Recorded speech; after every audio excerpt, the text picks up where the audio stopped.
to you. Good morning. I Good hope you're, morning to your cherished listeners. I hope you're well. Oh, we can't complain. Traversing communities in my constituency, so the network is not so good. Okay, great. Then let's deal with it quickly before we lose you. First, I want to hear your own view on, because I'm sure you've been listening to the discussion on the decision of the High Court. What do you think? Well, good morning once again. High Court decision was not surprising. For me, since 2017, when this act, then a bill was introduced to Parliament, I think that the hazards were there all about the 20-25 minutes of solid arguments, letting the world and Ghanaians know that some of the powers we're creating for the OSP were unconstitutional. In view of the fact that constitutionally Article 88 for best prosecutorial powers with the AG. And so you cannot, by an act of Parliament, create another power and giving it to another body that is outside of the Constitution. So I an issue, we knew this was going to be a big issue in the future. But of course, we're in a position at the time, we argued, we had our say, they had their way.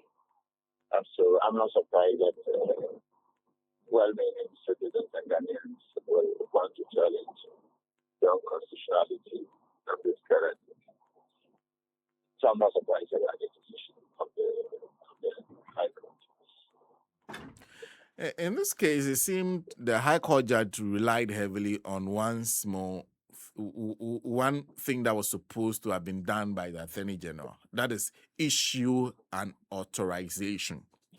Are you surprised then by the admission of your former colleague in Parliament, Bemka, that when they were in office, they never issued that authorization in line with the law? Well, I am. Yes, because if you read the Act, the OSP Act well, some of the functions that were created for it, that bit of authorization, if the honorable member accused otherwise, I'm not so sure which angle is down. But I am actually surprised that the opposition now will be arguing on the basis of those authorizations. Of course, any authorization to any body there means whether it's a person or institution by the AG is what is constitutionally should be the case. So I just think that all these issues, the process, what should do about that? At any rate, I think this is the law. We have established a course. They are the ones who were very quick to tell us go to court if they are not happy. Today people are in court and they are not happy. And everybody knows why you are not happy with the decision of the court, you know what to do. And so I am surprised about that. I think that the courts have spoken. They are not happy about it. They know what to do. Okay. I didn't hear you clearly on the first point. Are you suggesting that authorization was given when the law was passed? I didn't hear that either. Is it your position that authorization was given when the law was passed, or was assumed to have been given when the law was passed? No, so you cannot assume that. in law, we have clearly stated unambiguous terms.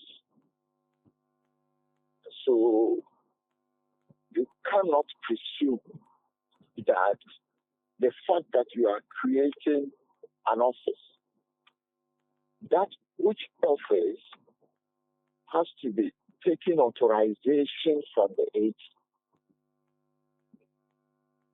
is given by virtue of the fact that the office has been created. That cannot be the case. That must be expressed.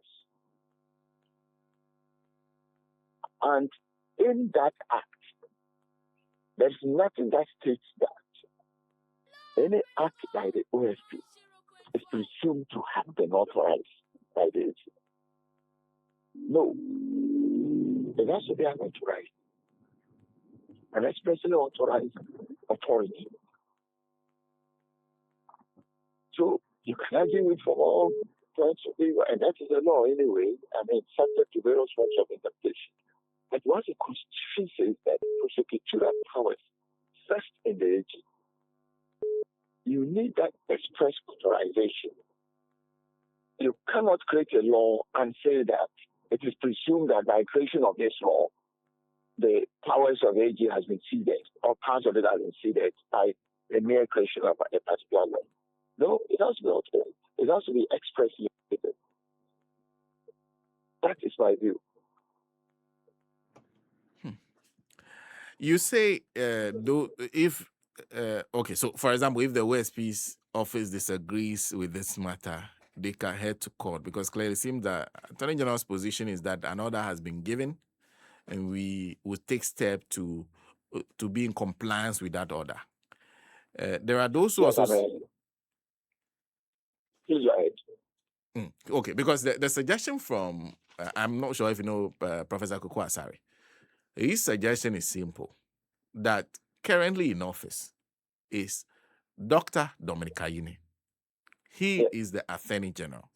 If the problem the High Court had is with the failure to issue the authorization, then he, Dr. Dominic Ayine, can remedy that by issuing the authorization. Is that not a simple way to remedy and resolve this matter without any further cases in court? Well, it can always be argued from various points, but it will depend on a case by case. And so, if, for instance, a particular case warrants that authorization be given, then AG may go ahead to do that. However, if a particular case it's that authorization should or cannot be given by virtue of that, there is no way the AG, at any rate, I mean, the powers, he has discretionary powers on who to give that authorization to. If he chooses not to do that to the OSP, so be it. He has a discretion even when the law says he should?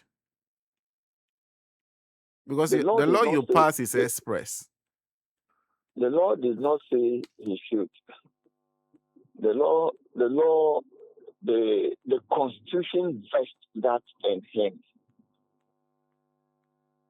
So any person acting for and on his behalf is doing so at his behest. And if he so chooses that the OSP should not be the one, so be it. After all, there are other investigative bodies that can be. Okay, so what you're saying is that this authorization is supposed to be given on a case-by-case basis and not issued as a fiat. Yes, I'm just saying that he can choose to do that on a case-by-case basis, because his office is the AG office has the sole powers to go into all those issues. So if on a case-by-case basis, if you think that his office is overwhelmed by certain activities and wants to see that to another institution, so be it. But does that then not subsume the office under the Attorney General and take away the independence that was so highly advertised? Well, we're just coming back to the same thing. The creation of that office in the first place was very superfluous. And so, if you strengthen the AG's office, if you give in the needed lawyers and the prosecutors and the AGBs, they actually don't do that as a step at all. So for you, what is the best remedy to this? If the intention is to maintain this office, make it independent, what should happen? That office cannot be independent by virtue of Article 88. And so until we go on with our constitutional amendments to change Article 88, I'm not sure we have done a bit of it. I'm not pleased with the matter as we sit in terms of the constitutional amendments. But we can only say that a remedy to it. But why should we amend Article 88 because of OSP? That's the other question. Strengthen the existing institutions and they'll do the work that you think the OSP is close to do. That's my view. So you still stand where you stood when this matter was put before Parliament, that it was unnecessary to create this office? It was completely unnecessary. In 2017, I mean, you can check the hands that I argued forcefully on this issue. The House, I'm the wrong person you are talking to in terms of OSP.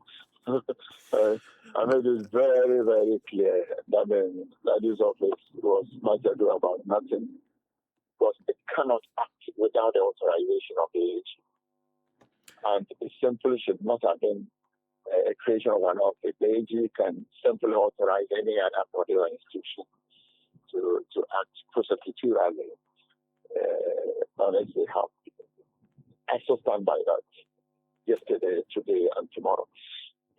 That's the interesting thing, because the current Attorney General also held that position back then. Even though he helped in shaping the law, his principal position was against the creation of the office in a manner that they were going to create it. But there's also, because this is also a political decision, a promise made by President Akufo-Addo that they will have said they have fulfilled, even though the authorization matter is now coming. What about the political aspect of the leader of your party, the president, saying that for him, the office should be allowed to stay? Should that at least change your mind a little? Shouldn't that change your mind? Well, I mean, Mr. President has very good reasons why he thinks that he should stay.